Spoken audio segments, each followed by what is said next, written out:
best book of 2025?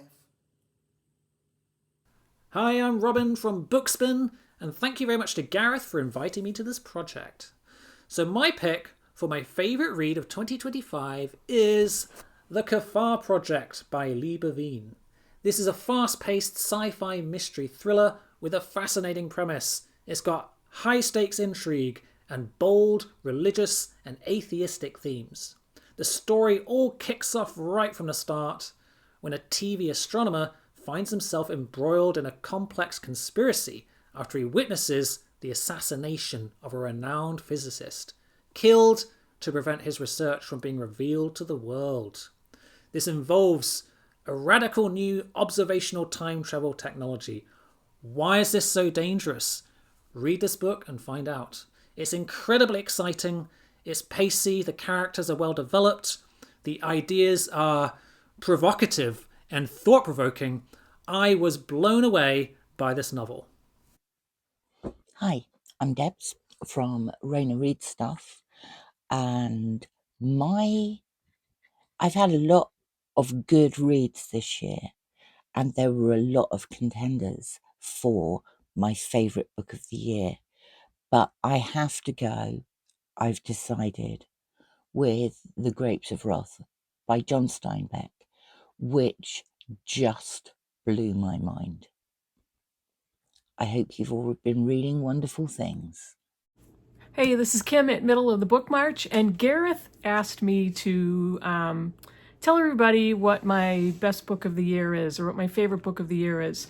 And because I love Gareth, he's a great friend and an awesome booktuber. Go watch his channel, Book, Songs, and Other Magic. Really, really, if you're not subscribed, well, what am I saying? You're probably watching this on his channel. So he's awesome. I love reading with Gareth. I love talking to him, and so I was extremely happy for him to ask me to do this.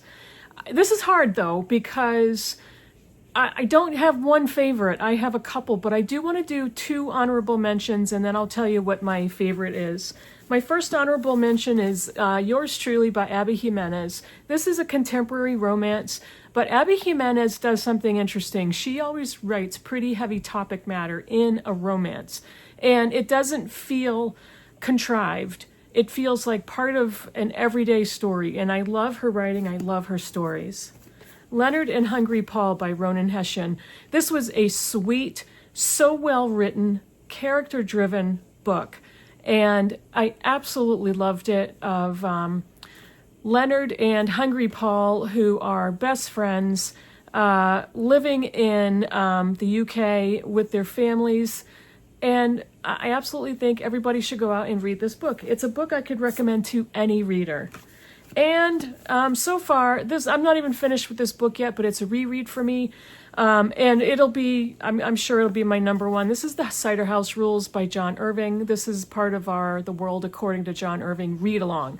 And I mean, I read this many, many years ago, decades ago when it first came out, and I am halfway through my reread. And I love the book. I love John Irving as a writer. I love the quirkiness. I love the twists. I love the realism. I love some of the unpleasant stuff. That sounds weird, but I love the reading experience. John Irving, The Cider House Rules. And thank you, Gareth, for asking me to do this video. Hi, my name is Elaine, and my channel name is Cobalt Dragon. Thank you so much, Gareth, for asking me to be a part of the compilation, Year 2. Such a great idea and wonderful way to learn about some new reads and meet some amazing new people. My top read of 2025 is going to shock most people, especially if you know me.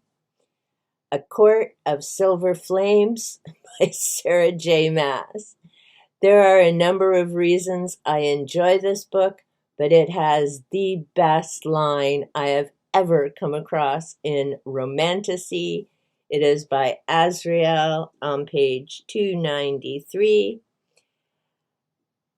You blank in the middle of the dining room at a table I'm currently using to eat my dinner. I'd say that entitles me to an opinion. Azrael, such a great character. Thank you so much again, Gareth. Really appreciate this. Looking forward to the completed video, and to everyone watching and participating, happy holidays. Hello, I'm Olly from the channel Criminally, and my favourite book of the year is Trustee from the Toolroom by Neville Shute. Or at least it's my favourite book of the year today. I reserve the right to change my mind day by day from now until the end of the year, when I will make a final decision. But yeah, this is a really, really wonderful book. It was published in 1960, the same year that Neville Shute died. It was actually published posthumously just after he died. And it's a lovely, lovely book about a very ordinary guy who does an extraordinary thing. So this is a guy, he lives with his wife, they're both middle-aged, they don't have any kids, and they end up having to take into their care their niece. And the guy ends up going on a quest basically around the world to try and find his niece's inheritance. Now, as I say, he's a very, very normal guy. You wouldn't expect him to do any of the stuff that he does in this book. It ends up being quite an adventurous book, but it's about someone who is determined to do what they know is right. And as the book progresses, there are many interesting events in the book, but really it's a character-based book. And it's a book about a character who comes to learn more about themselves through the things that they do, but also has their perception of themselves transformed by starting to understand how other people view them. I thought it was an absolutely lovely book. Very gripping, quite amusing at times, and ultimately very, very moving. I thoroughly, thoroughly recommend it. What was my favorite book that I read in 2025? Excluding rereads, my favorite book was Elena Knows by Claudia Pinheiro, translated from the Spanish by Francis Riddle. This was a group read with the Pinheiro Project. The Pinheiro Project was out to read all the books translated into English by Claudia Pinheiro. I only joined for 2 of the books, but I truly found Elena Knows absolutely fascinating. It is the story of Elena. She is a woman in her 60s.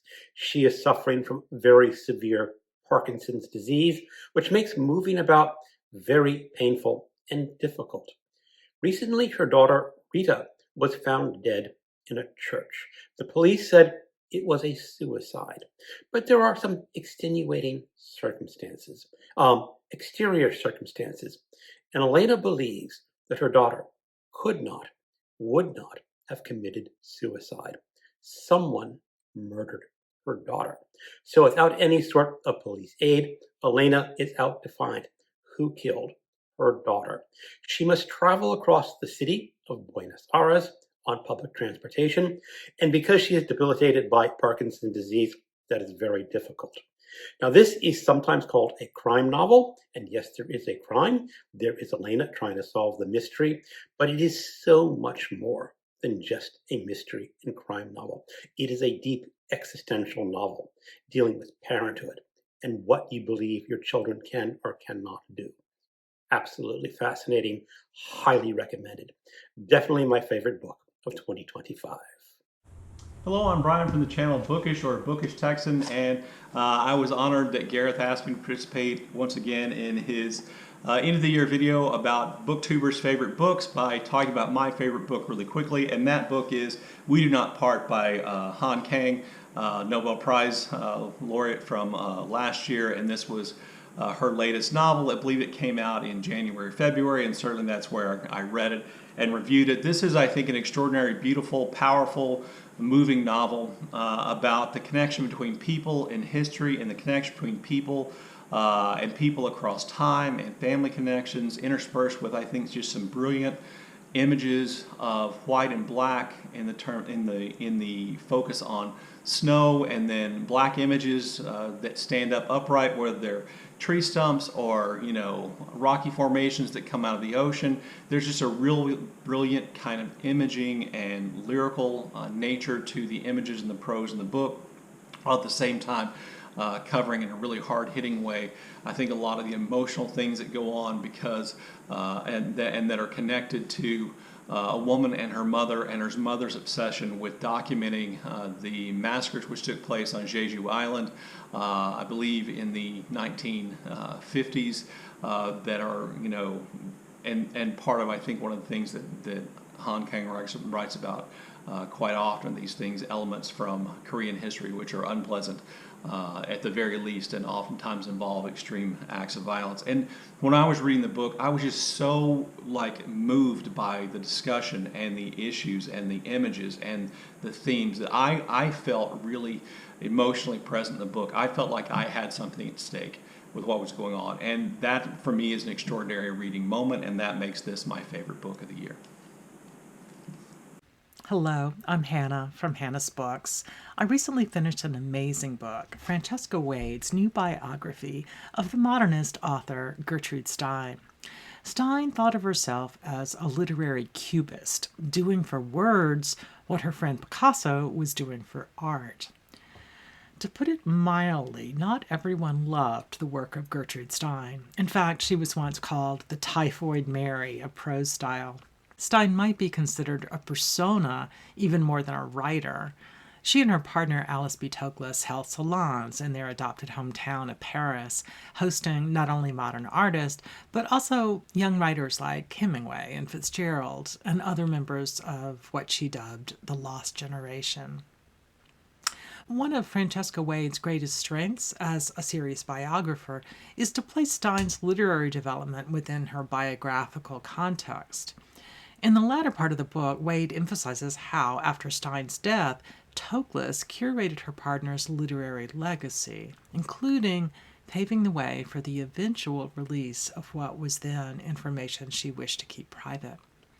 This latter part of the biography is a bit of a detective story, with librarians and archivists and academic researchers as the primary investigators. With this, Wade expands what the genre of literary biography can do.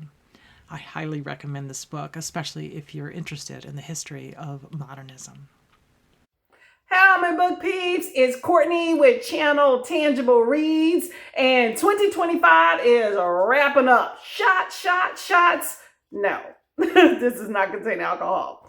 Anyway, if we're talking about favorite books of 2025, gotta add in Fantastic Land by Mike Bakoven, okay? This is a fictional book told through a series of interviews. Basically, you had this massive hurricane that hit the coast of Florida, and you have the backup crew that stays at this theme park. And, after all the dust is settled from hurricane, they decide to just go ham on each other. There's blood, there's guts, there's deception, there's a lot of wild stuff that goes on, okay? Can you really trust your coworkers? Shots? Picking a favorite book of the year is tough, and it's not even December yet. We still have a whole month of reading left, so I usually don't start thinking about this just yet, but I'm willing to do it for you guys. I'm going to feel bad about the pick I'm making because you're not going to be able to read it because it's hard to find, which is the case of a lot of books that I read, unfortunately. But I'm going to go with How to Quiet a Vampire by Borislav Pekic, translated by Stephen M. Dickey and Bogdan Rakic, translated from Serbian. This was published in the 70s. It's technically part of a trilogy. I believe it's the second book out of 3, but from what I understand, you can read all of them as standalones. And this is epistolary, so it's told in a series of letters. It's from a former Gestapo officer in the Nazi Party many years after the end of the Second World War, and he is writing letters to his brother-in-law, kind of justifying his participation as a Gestapo officer. And he's on vacation back in the town where he was stationed as a Gestapo officer. So it's a deep dive on psychology. There are some endnotes that you have to flip back and forth with to really get the whole picture of the book. It's a deep dive on philosophy and psychology. It's not an easy read. It's very dark and brooding. Some of the language is difficult, but this is probably my top pick just because it was the perfect blend of enjoying what I was reading, but also really challenging myself with what I was reading and feeling like what I was reading is an important piece of literature. So maybe not the most fun book, just pure enjoyment, but it checked a lot of boxes for me. So if you can find a copy, I would recommend it. But last I looked, they were like over $100 used. So sorry about that. Hello, Gareth, and everyone over at Book Songs and Other Magic. Gareth has asked me 6 weeks before the end of the year to send him a video about my favourite book this year, and I couldn't possibly pick one at the moment. I've got several contenders. So I thought, rather than pick my favourite, I have got a definite favourite non-fiction book of the year, so I'm going to tell you what that is, and it is Bookish by Lucy Mangan, and that is a wonderful memoir of reading, and by someone who is a lifelong passionate, obsessive reader. And if you're one of those people, and I suspect if you're watching Booktube you are one of those people, then you will feel so very seen reading this book. Lucy Mangan's first memoir, which was called Bookworm, and it was a memoir of childhood reading, was wonderful, and this follows on exactly from that. But you don't have to have read Bookworm to enjoy Bookish if you're not really into the idea of revisiting childhood favourites, though I think that is a wonderful memoir, absolutely wonderful.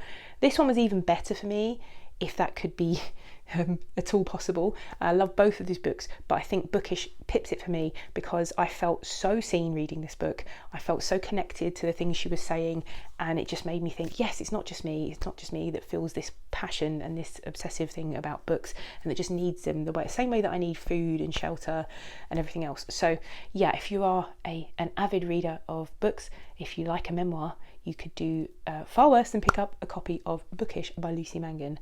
5 stars, can't wait to reread it, loved it. So my favorite book that I read for the first time this year is one that was published over 200 years ago in 1814 by Walter Scott. It's called Waverley, or 'Tis 60 Years Since. Waverley all takes place in Scotland, and it's how this young English man who become a soldier, how he is enthralled by the Scots, first by an uncle who lives in the lowlands, and then as he meets the Highlanders, how he really is enthralled by them and adapts to their cause and switches sides. Waverley himself is a really interesting character. The other characters, the members of the clans, the family members, all very well written, beautiful descriptions of the countryside, some really interesting romantic premises, some good action. It's the adventure. It's the travel that Waverley goes through from his home in England up through Scotland, up into the Highlands, and eventually joining Bonnie Prince Charlie and his army there. A fascinating book. It just had me enthralled. It was the first time I'd read Walter Scott, and I'm already planning to read as many of his as I can get.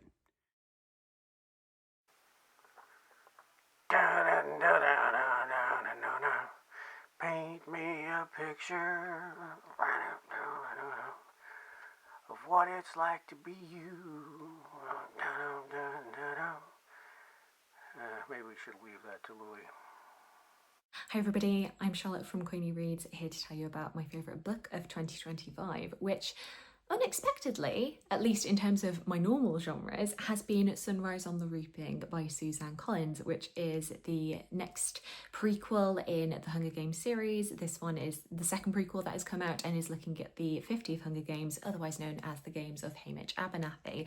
And yeah, it's unexpected for me because typically my normal kind of reading is historical fiction, non-fiction history, romance, sometimes a little bit of classics or contemporary. I'm not really one for more dystopian, sci-fi, fantasy, that kind of thing. However, I had to know that The Hunger Games was going to be the exception for me because I grew up loving this series. It was a big series of my teenage years. I really enjoyed Ballad of Songbirds and Snakes when that came out back in 2020.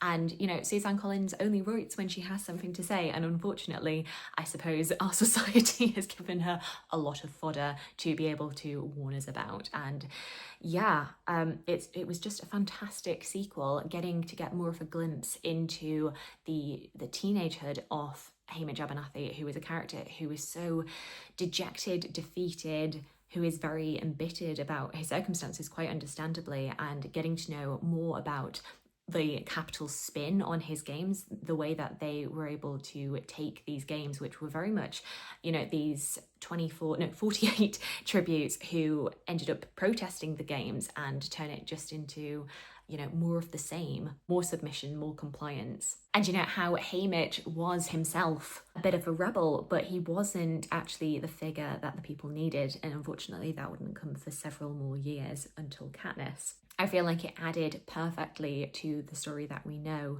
I think some people were worried it was going to be unnecessary, that it was just, you know, padding, money grabbing. But actually, I feel like it was a perfect prequel. It gave me exactly what I wanted. Hiya, my name's Charlie and I'm from the channel Charlie Brooke Reads. The first book I want to recommend is Lorna Doone by R.D. Blackmore. This is a Victorian novel set in the southwest of England, and we follow the character of John Ridd from being a young boy and till when he gets to meet Lorna, the titular character of Lorna Doone.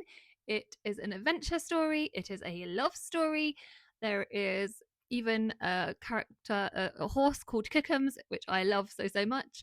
There is beautiful descriptions of like landscapes. There is just, I love the characters, just so much in this. I just adored. So yeah, that's my first recommendation. The second book I want to recommend to you is Clear by Karis Davis. This book is such a small book, but boy does it pack a punch, because we follow Ivor and John Ferguson, and it's set in the time of the clearings when people were being evicted from the lands. So Ivor is on his little fictional remote island, and yeah, John Ferguson goes there to evict him when stuff happens. And I just adore this book. I love Karis Davis' writing. I could not include it. And again, this, like, to me, like, this just has everything. It's, again, plot, pacing, character, etc., and I just adore it. So I couldn't not mention it. So yeah, I hope that you enjoy whichever books you pick up, and thank you, Gareth, for including me in this.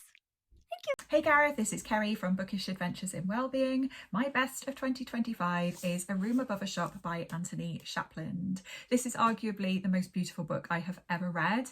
It tells the story of B and M, two men in South Wales in the 1980s, and it tells their love story amidst the backdrop of Section 28 and the AIDS crisis.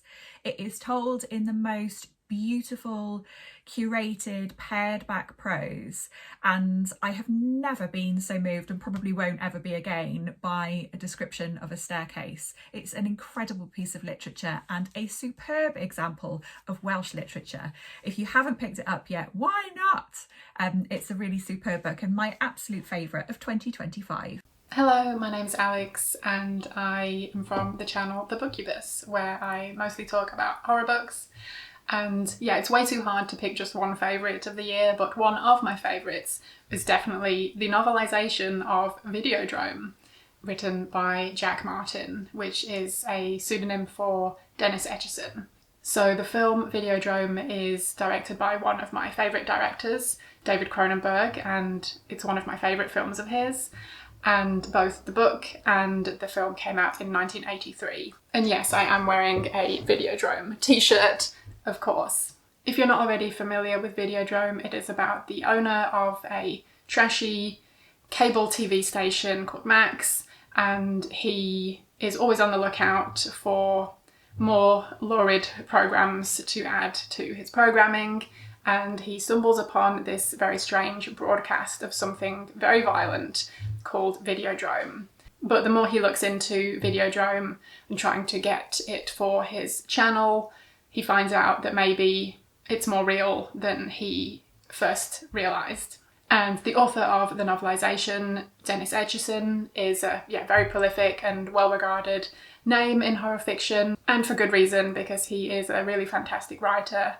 And this novelization does great justice to the film, in my opinion. It does a great job at fleshing out the characters and telling the weird story that Videodrome is. And interestingly, I believe it was actually based on an earlier form of the script, so there are some differences between this book and the film. So I thought that was really cool. And yeah, this was just super evocative and really captured the vibe of Videodrome. So it was definitely an amazing read, in my opinion. I gave it 5 out of 5 stars. Long live the new flesh. Hello, Gareth and everyone else, and thank you, Gareth, very much for the invite to be a part of this. My name is Chris. I'm from the channel Liminal Spaces, where I try to find the strangest, most outlandish books that I can. And as you can tell, I have read a lot of very interesting and often very strange, weird, hallucinogenic literature. But my favorite of the year, beyond a doubt, has to be The House on the Borderland by William Hope Hodgson. It's about a man who moves into what can only be described as a haunted house, but this house does not haunt the way haunted houses normally do. What he starts seeing are strange pigmen that are attacking the house and constantly trying to get in. So he has to defend his house, and eventually he starts astral projecting into the universe, but not just into the universe, also through time. It sounds very strange, I know, but it is truly worth every moment, and some of the strangest literature I have ever read. Yeah, absolutely give this one a look. I think you'll really enjoy it, especially if you like stuff that really strays from the beaten path. If you like it weird, you're going to love The House on the Borderland by William Hope Hodgson. Thanks for having me, Gareth. Hello, Alex here. I don't think this has ever happened to me before, but my favourite book of 2025 also happens to be the first book I read this year. And that book is House of Open Wounds by Adrian Tchaikovsky, which is the second in the Tyrant Philosophers series. And this one expands on the world that's been previously established in the first book, in City of Last Chances, expands it on quite an epic scale. And in this one we are thrust into the chaos and horror of the battlefield, as the authoritarian Palestine regime strives to spread their ideology of perfection throughout the entire world by force. And we see all this through the eyes of a ragtag bunch of misfits and outcasts who staff the House of Open Wounds, a battlefield hospital serving the frontline troops in the war. And they use unapproved magic, demonology, necromancy, that kind of thing, to save those who are otherwise deemed beyond saving. And it's an extremely propulsive book. It had me on the edge of my seat numerous times throughout. It's full of intrigue. It's extremely funny. It's got a real dry wit, black in its humour at some points and downright absurdist at others. The characters are really what makes it for me. They're just brilliant. They're really flawed and not altogether likeable. But I found myself rooting for them all the same. I laughed, cried, and kind of squealed my way through this, all of the twists and turns. And I was disappointed when the ride ended. It's a good book when you really don't want it to end. But fortunately, I had book 3 in the series to go straight into. This whole series is a must-read in my opinion. But book 2, House of Open Wounds, is going to take some beating. It's absolutely my favourite of the series so far, and it's my favourite read of 2025. Hey guys, it's Celeste from Cafe Cryptic. So thank you, Gareth, for having me for this video. My favorite book of 2025 so far has been The Girl with 7 Names by Hyun-Soo Lee. I'm not even done with it yet, but I know it's the best read this year. I'm about a third of the way through. This is her memoir of her growing up and escaping from North Korea. So far she's talked about her childhood, her family life, what it was like during and a little bit after the Cold War and the Soviet era. She talks about all the propaganda she was taught as a kid, what eventually broke her bubble, There are really cool maps of her family's moves across her childhood, different defector routes. And y'all, I just got to the part where she crosses the river to China for the first time. I can't wait to tell you about this book. All right, enjoy the rest of the video. Bye. Hi, this is Sherri from Books and Radio Plays. The 4 top books of 2025 so far are Judi Dench's The Man Who Paid the Rent, Ray Bradbury's Dandelion Wine, 20,000 Leagues Under the Sea by Jules Verne, and Anna Karenina. But the one that was the hardest, the scariest, the thickest, the one that took me the longest to read, took me months to read, was Anna Karenina. So I decided so far in 2025, Anna Karenina is my favorite book. Oh, and I'm still looking for a prettier cover, but this is the best I can do. One of my favorite novels this year was Spin by Robert Charles Wilson from 2005, I believe. It won both the Hugo and the Nebula Awards for that year. It is a story of wonder and of character development. It reminded me a little bit of Arthur C. Clarke and also of Bildungsroman, a coming-of-age story. It starts out with 3 teenagers and what happens while they're looking at the night sky. The night sky disappears. It's covered up by some sort of membrane. The whole sky, including the moon. What's going to happen when it becomes day? Will the sun be able to shine through? This novel takes these teenagers through their years, the discovery of what this spin, this membrane is, what it has done to Earth and Earth's time compared to the rest of the universe. We see their life story, and it progresses to places you may not imagine. Now, I think it is both parts character development and also wonder and ideas. But it may not satisfy those people who love hard SF or soft SF as much as you might think, because it really is a middle ground. For me, I loved it. But for some, it might seem a little bit too maudlin on the soft FS side. I don't think it was. I think it was actually quite restrained in its character development, in its emotions of the time. And when it comes to the hard SF, we do get scientific explanations for some of the things, but I don't think it will go in as in depth as you might like. But as I said, it was perfect for me down the middle. Obviously with the awards, lots of other people like it too, and it's worth a try. I'd recommend Spin by Robert Charles Wilson, a fellow Canadian. This is in Canada. I'm just on holiday, but I wanted to make sure to let you know which novel I appreciated this last year. My name's Carl from Please Read Your Book. One of the best books I read in 2025 was a complete surprise to me. It was an impulse buy while I was on holiday. It's a collection of short stories that I found to be really touching and really compelling. It's about a group of Malaysian communist freedom fighters fighting for a political voice in their country. The stories are not so much about political drama or about fighting this war, but about surviving and about the bonds that they create together. And ironically, while fighting for the world they want, they actually end up creating it. And it's this, Delicious Hunger by Haifan. Muraho! Hello from Kigali in Rwanda. My name is Marion from Writer in Rwanda. And this year my rêve de read has been The Dark Feather, which is the last installment of the Song of the Drowned trilogy by Anna Stephens. And this is just a wonderful and weighty adventure. It follows the rise and fall of an empire. and the Empire drags people into it with this all-pervasive song. So it's a little bit like being assimilated into the Borg. But although it is fantasy, it's got a very strong South American vibe to it, and it feels like an allegory on colonization throughout human history and looking how that affects the people and the tribes that are pulled into it. So I think if you're looking to invest in a really kind of powerful series this year, that's a great one to check out.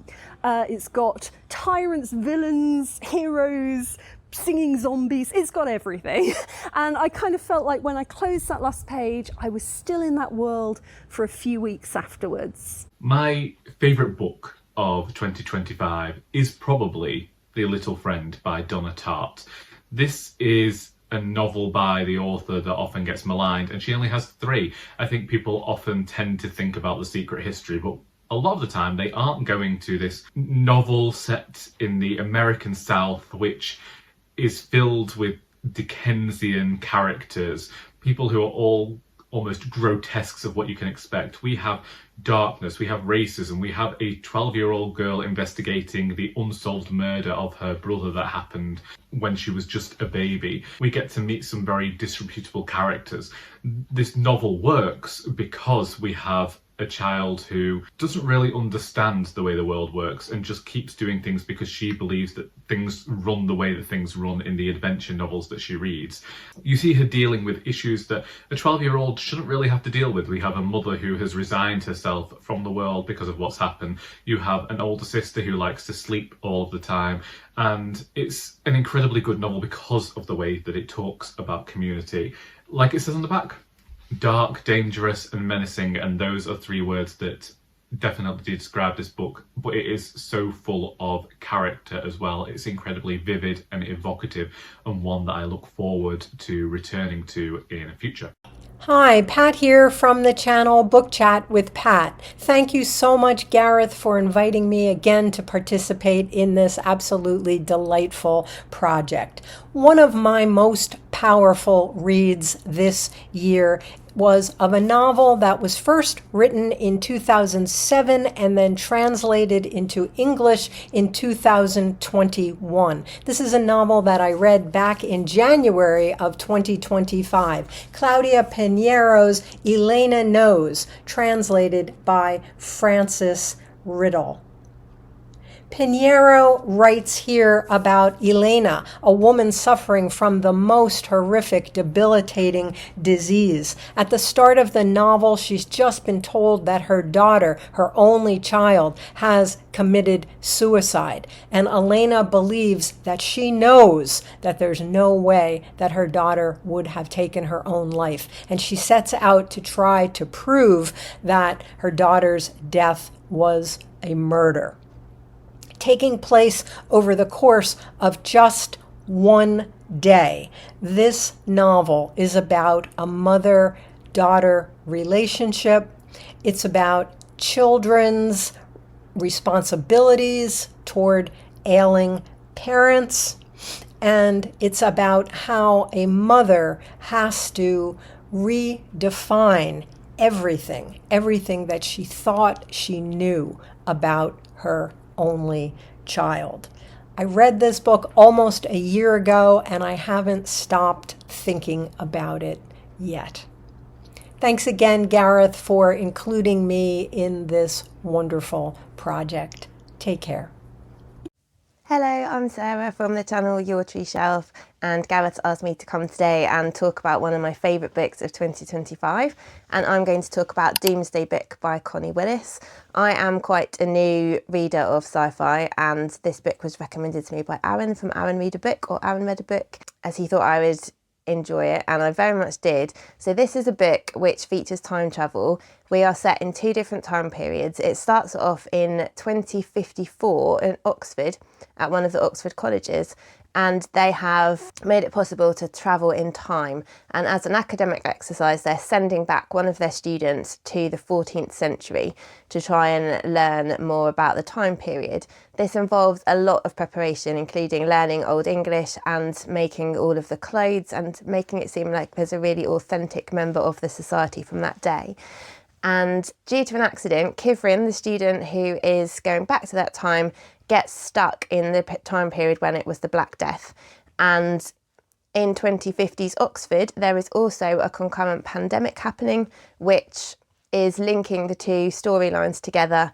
And for all of us who've lived through COVID, it's a very realistic read, despite the fact that this book was written in the 90s, way before COVID happened. So if you're looking for a tense, historical, time-travelling science fiction book, which is really well written and involves some academia at Oxford as well, then this is the book for you. It was a very good read and I'd highly recommend it.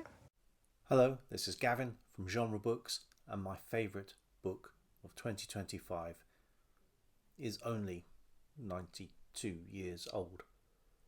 Lost Horizon by James Hilton. I read this in April for Spring Into Adventure and was immediately captivated, and nothing I've read since, and I've read some really good stuff, has quite pipped it. It was one of a few books I read in Spring Into Adventure about Tibet, or set in Tibet. There is so much dystopian literature, especially with the science fiction that I read. It's nice to read something that seems genuinely utopian. And the place described in the book, Shangri-La, sounds like very paradise. A contemplative, scholarly, long life is what's on offer in this book. And we see how different characters react to this, whisked away, kidnapped as they are, and deposited in this lamasery in the Himalayas.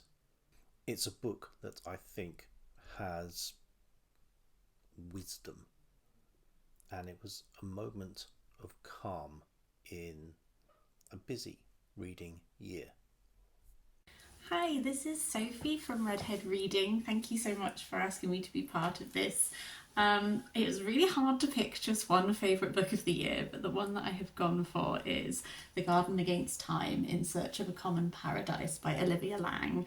I read this in January, so it's really stood the test of the year.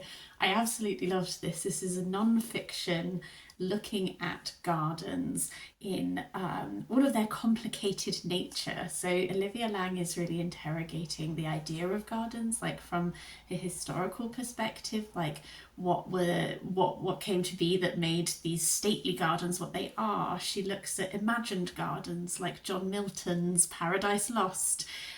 She does everything from looking at William Morris to Derek Jarman, and it's this real meditation on gardens while trying to restore her own garden.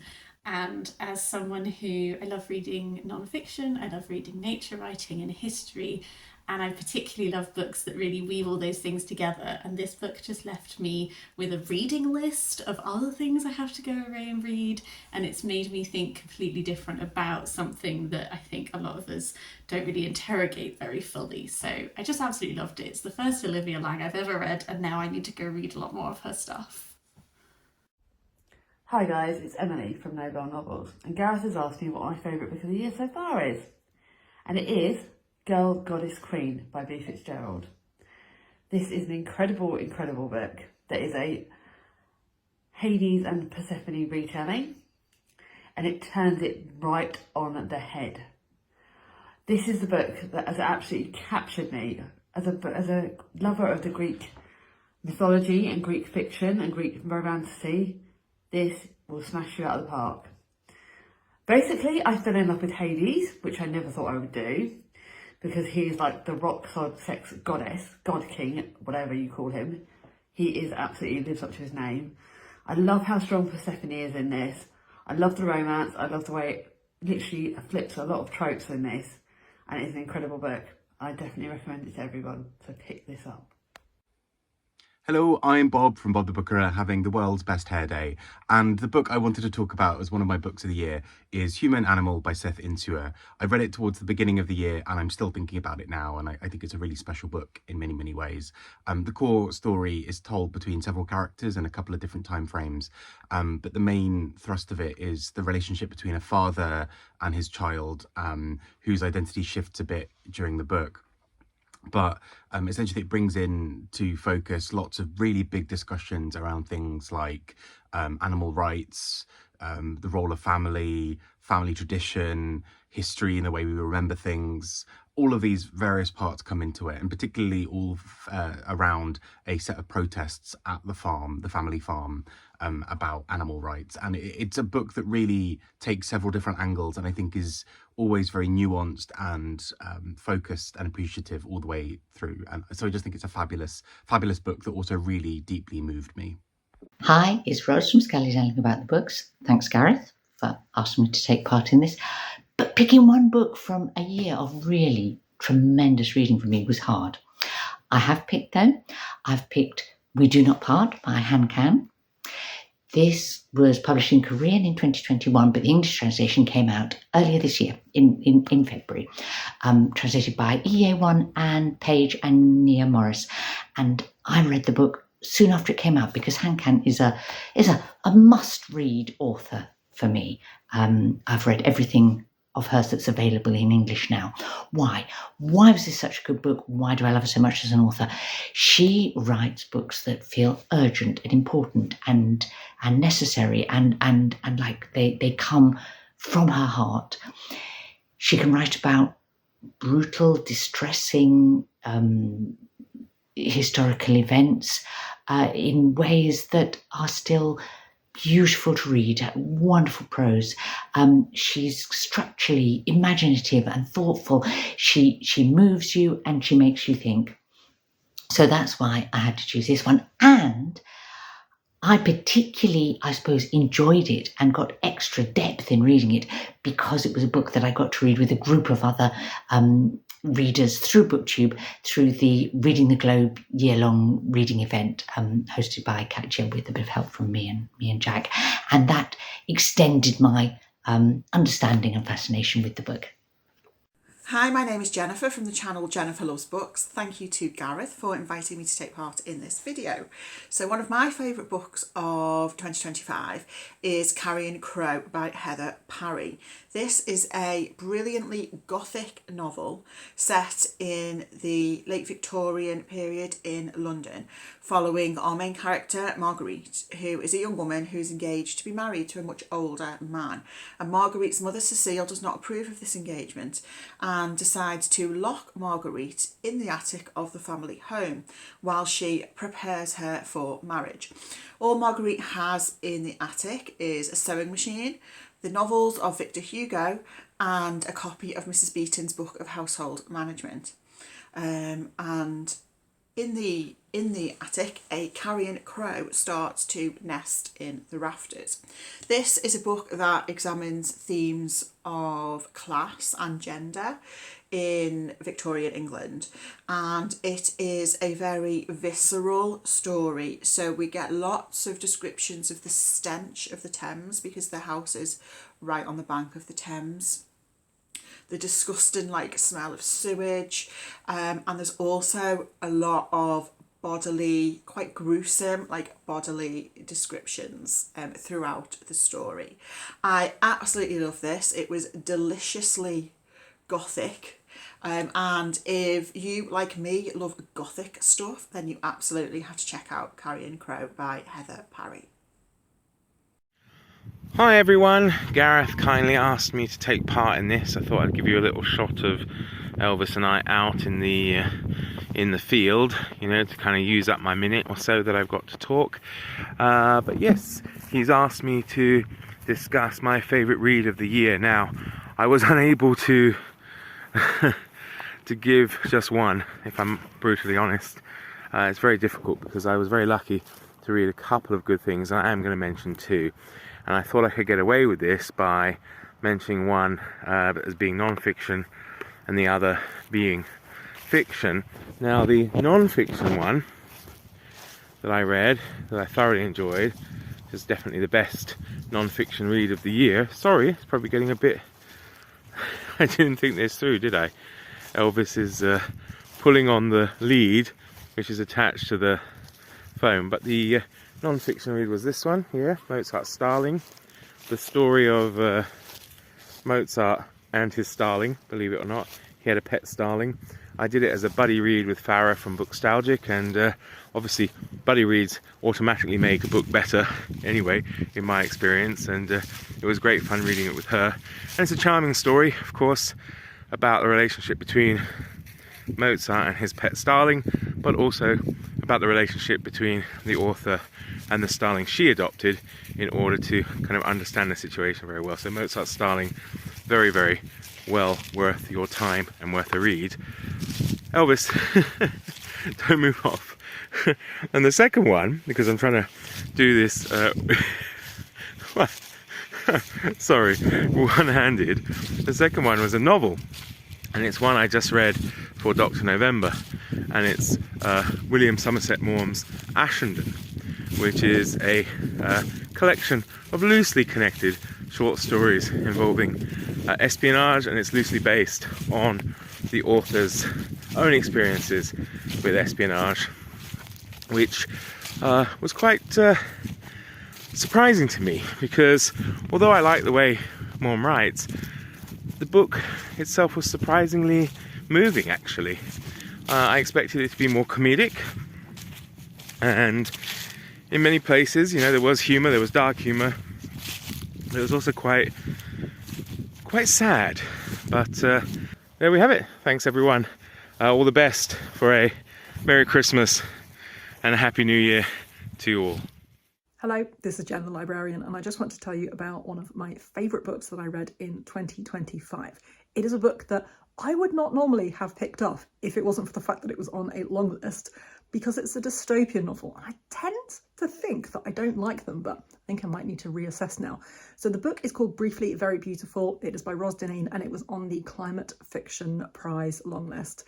This is essentially a book about a young woman who is trying to protect her children from a looming climate catastrophe and has to flee their home and then try and find somewhere safe for them. Now, I'm most well known, I think, on YouTube for the fact that I love Thomas Hardy, and modern dystopian is not really my thing, but there are lots of things that I think this book kind of reminded me about Thomas Hardy. It's a bit tenuous, but come with me on this journey. It's got really great descriptions of landscape, albeit, you know, modern and literally on fire landscape, but really great and evocative descriptions of landscape. Really, really messy families. You know, we've got 21st century step families and families here, complex wider families, really difficult dynamics, and there is an awful man who does terrible things, and I don't think I've ever been so anger induced whilst reading a book. So yeah, it's kind of like Thomas Hardy, I guess, in that way. But I absolutely love this book. I've been telling everyone about it all year in the public library, anyone who stands still for long enough and then says they want a dystopian novel. This is absolutely brilliant. I cannot recommend it more highly. I think it's probably going to make it onto my top 10 books of the year. Who knows? Hi Booktube and hi Gareth. I'm here to talk about my favourite book from the year. Difficult to do, but I settled on this one. I read it early in the year and it's really stayed with me. And it's The Letters of Vincent van Gogh. Wasn't sure if I'd love it initially, just with it being a letter collection. I had no idea what to expect, and it turns out that it's amazing. It's tracing a good chunk of his life, from being an art dealer in London and Paris and in the Netherlands, to this religious period in the middle of his life, and then his real blossoming as an artist and this kind of calling to devote his life to art. And it's just really, really wonderful, brilliantly written, really, really sincere, great editing and translation from Ronald Delu and Arnold Pomerans. Really, really good stuff, as immersive and as heartfelt and sincere as I would want any good novel to be. So yeah, really good stuff, and one I'll be cherishing for some time. Okay, thank you. Bye-bye. Hi, my name's Mindy. My channel is Mindy's Book Journey. I want to thank Gareth so much for inviting me to recommend my favorite book of 2025. And this year, that is actually going to be part of a big science fiction series. So the series I'm recommending is the Sun Eater series by Christopher Ruocchio. And so far, my favorite book in the series is Demon in White. And this is my favorite book of the year. This is the third book. It's an investment of time for sure, but it is worth it. This book is epic. It is first person, told from the point of view of our main character, Hadrian Marlowe, and it is told as he is looking back on his journey from his very beginning to how he became the Sun Eater, and destroying an entire sun and system around that.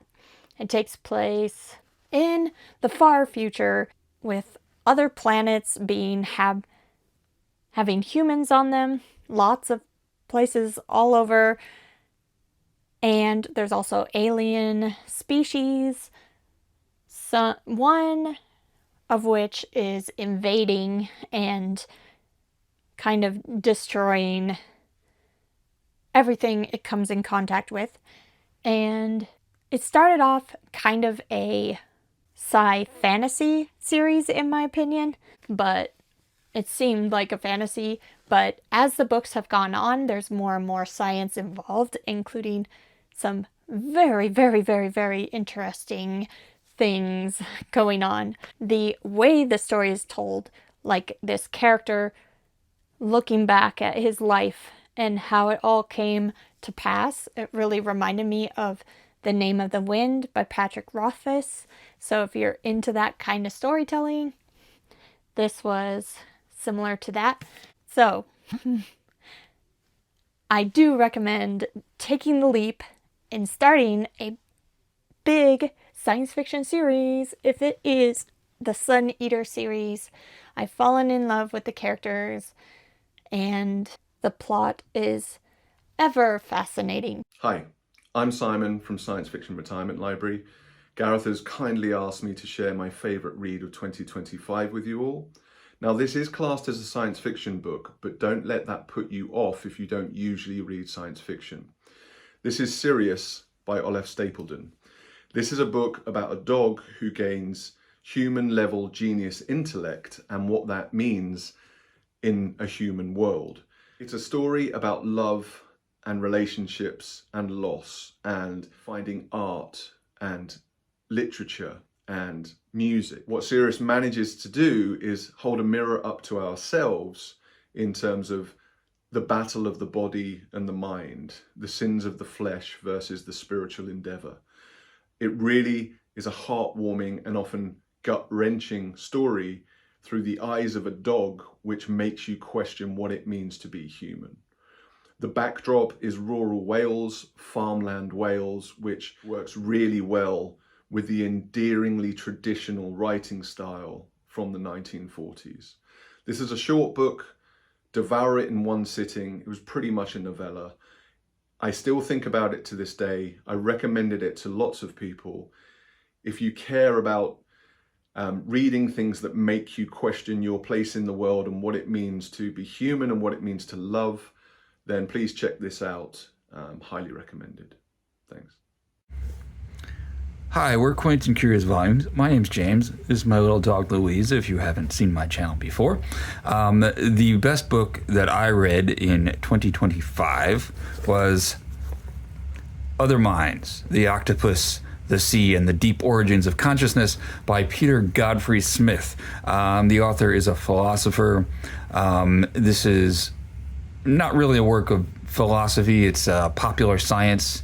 a natural history. Godfrey Smith does a very good job of very clearly explicating some very complex ideas about octopuses and the way that they think, the way they experience the world, and some of the paradoxes of octopuses.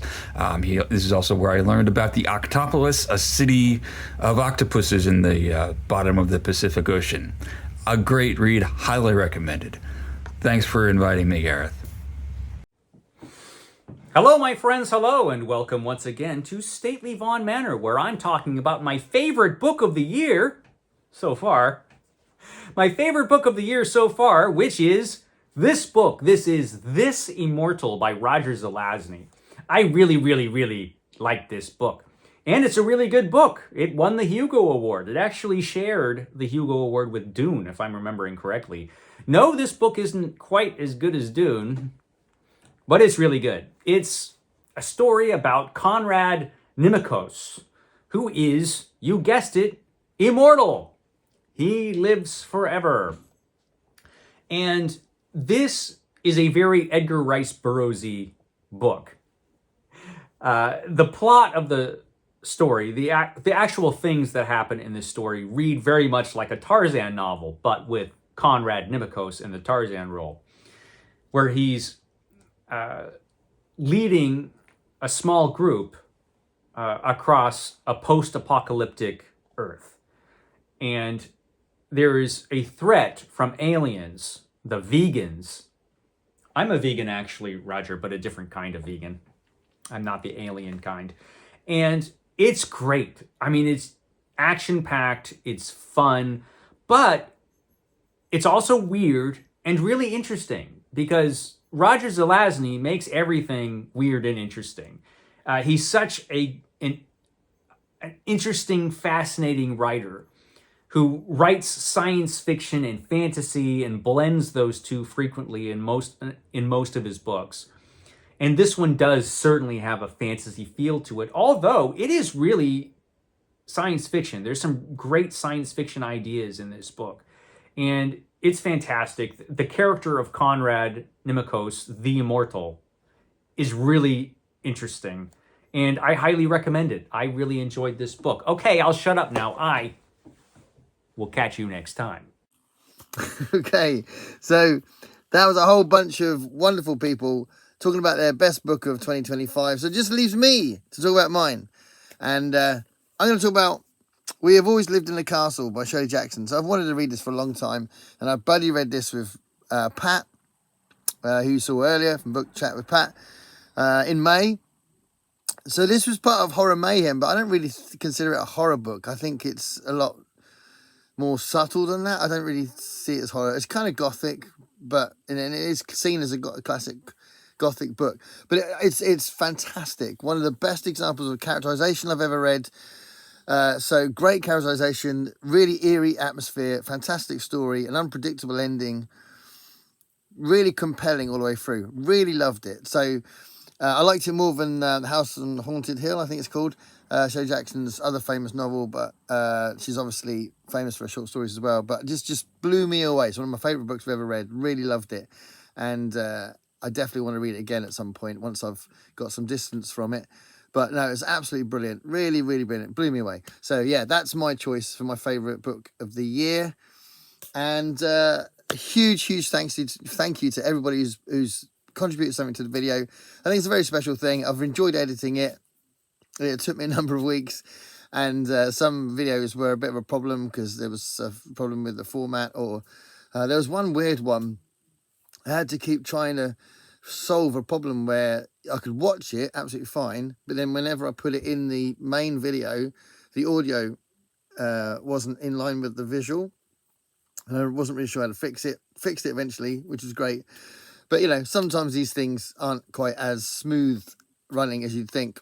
But, yeah, it's been a great thing to do. And I'm so glad you got to this point, right at the end of the video, because clearly you're still watching it, which is great. Yeah, huge thank you again to everyone that's watched it, as well as who's contributed to the video. Please subscribe to their channels. There's a few there that have got lots and lots of subscribers, but there's some smaller booktubers as well that could do with your support. I mean, everyone on here could do with your support, and they're all wonderful channels. So please do support them. That's really a lot of the motivation for this, but also to hopefully get lots of suggestions for what you could read as well. Please comment below on what your favourite books were for 2025, and have a wonderful Christmas holiday, whatever you're doing, however you celebrate it, however much time you get off. I know there's some people very close to me that only get like a day. So, yeah. Thank you so much. Stay curious, everybody.